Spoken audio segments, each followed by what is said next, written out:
Hello guys, today I'm gonna show you how to make a free energy device. Let's get started.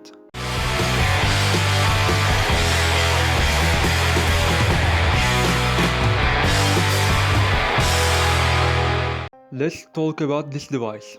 This device generates electricity from just a copper wire and magnet, so it makes it free energy device. It hasn't any battery model, not a AAA, AA, lithium-ion, lithium battery inside. Let me explain how it generates electricity. I use a neodymium magnet. Neodymium magnet has a high Gauss value.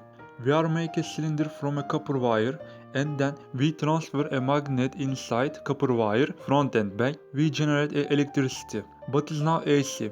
We need convert to DC. This time help us direct fire diode and we have a DC current. Now we gonna storage energy on capacitor. Why we aren't using supercapacitor? Because we haven't got it. Other things, this case, I designed it in Fusion 360 and then print it on Cradle Ender 3. That's all. Magnet to electricity, electricity to storage on capacitor, capacitor to shining LED. Next day, maybe I can bought supercapacitor. They're gonna be more useful this device. I hope helpful this video to you and see you next time.